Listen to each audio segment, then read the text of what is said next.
All right, let's spend some time talking about a very important topic that we take for granted a lot of the time, and that's going to be the concept of a collision domain.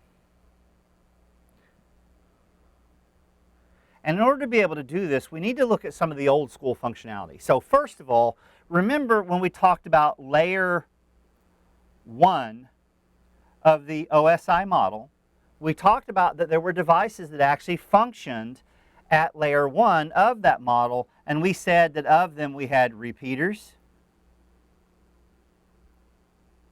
we had media converters,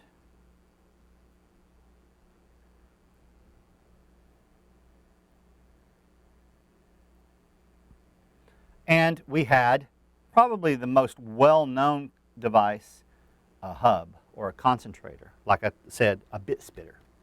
So if we were to look at this from the perspective of a hub, so I'm going to draw a hub. So this is a hub, and this hub operates at layer 1. It is a hub.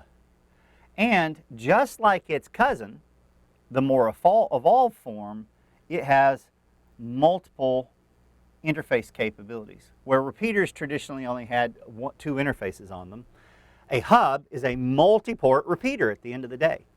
Now, the object there is to understand that these devices may be connected. Now, the problem with a hub is the fact that, unlike a switch, a hub is not intelligent. So what we have to understand is that as I send data into the hub, that data is going to actually be sent out of every interface on the hub in the similar fashion that we discussed when we were talking about a switch.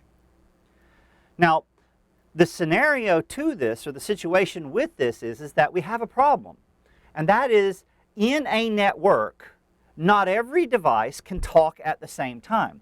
We have to recognize the fact that an Ethernet network only supports, at layer 1 of the OSI model, it only supports the idea that one device can talk at a time. And the problem is we need to determine, first of all, whether or not we can talk.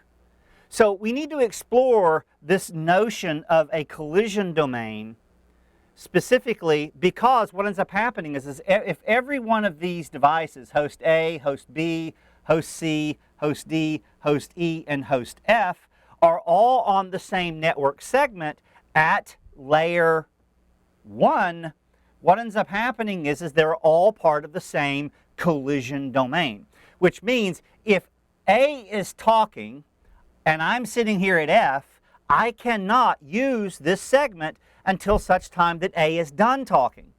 And then I'll actually be able to send the configuration or send whatever it is I want to be able to communicate to the network. So the thing that we have to keep in account here is that there need to be some defined mechanisms that are going to allow me to govern the way I'm going to behave in a contended network that is part of the same collision domain. And what we're going to do in the next video is we're going to talk about exactly the mechanisms that are involved in allowing me to, one, determine whether or not I can talk, and be able to remedy the situation if I and someone else on the network try to talk simultaneously. We're going to entertain that in the next video. I'll see you guys there. Bye-bye.